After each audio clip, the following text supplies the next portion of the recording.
Thank you, Madam Toastmaster, fellow Toastmasters.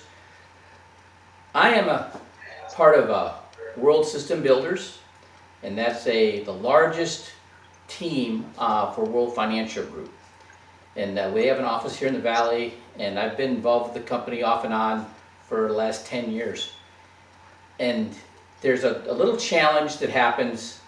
You get people, they come to the meetings, they see the presentation, they get all excited, and then they stop. They don't pick up the phone. They go on to into the witness protection program. And it's just been frustrating. I've been using racking my brain. Every bit of leadership I learned from all the books I've read and the personality profiles and love languages and NLP, neuro-linguistic programming, just trying to figure out what I can do to break this. And I was just yesterday, I was running in the park, and I was listening to some spiritual music, and all of a sudden the answer just came right to me. I have seen this before. When I was in the SEAL teams, at SEAL Team 4, I was deployed to Panama 6 months before the Panama invasion, and we would go on mobile training teams to other countries.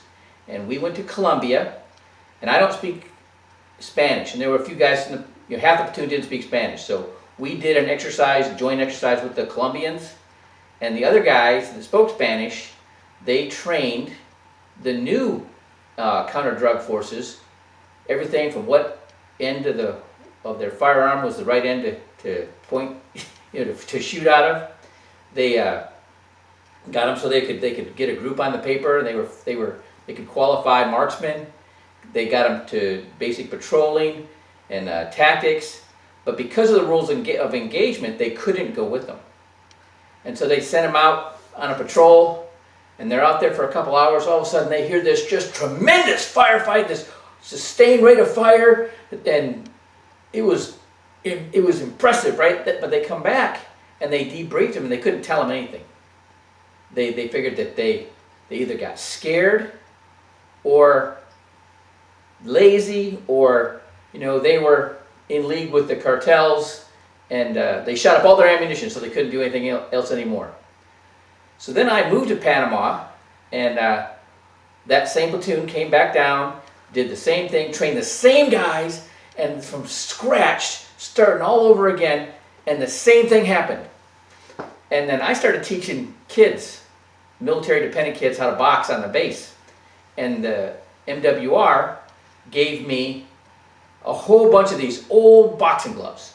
They were made of horsehair, and they'd been wet, and they were hard. If you got hit with them, it would be like hitting you with a brick, and there's no way I was going to use them.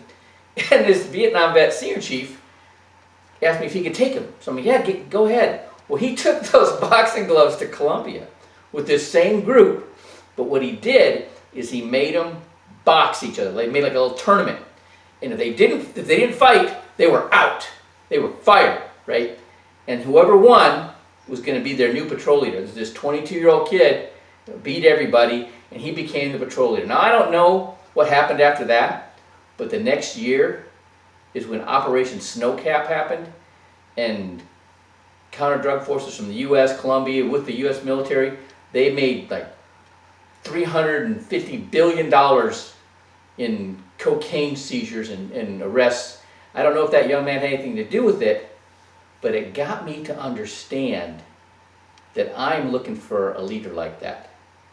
And by me searching for that kind of a leader, I become that kind of a leader, right? So I am out there aggressively looking for people that are self-starters, and they're ambitious, and they have a focus, they have a desired goal that they want to achieve, and there's nothing's going to stop them.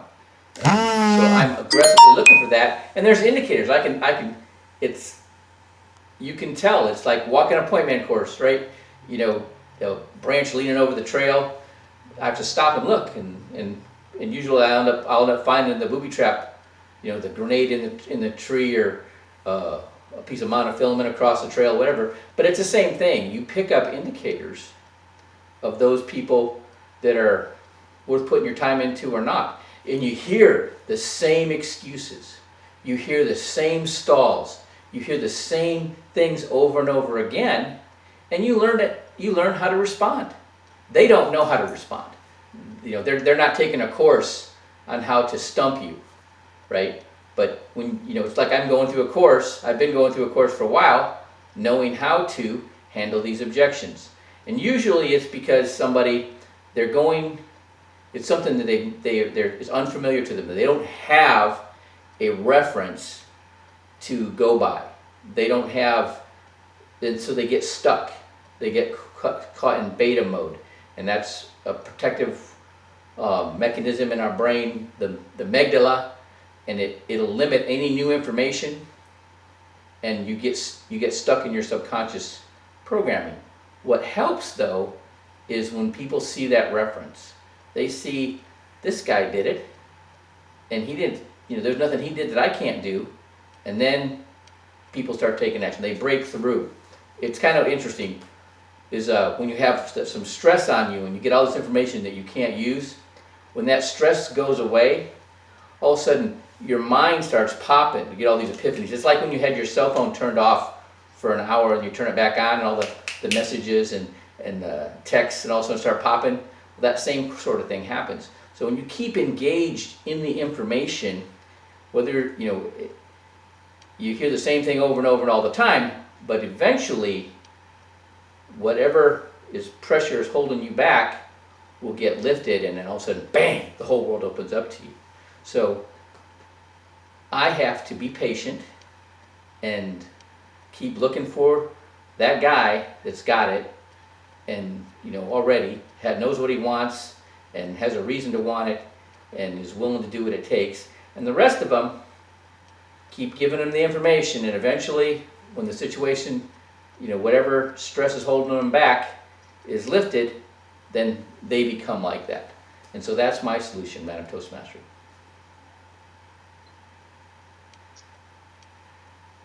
I'm done. Toastmaster next. Just a minute.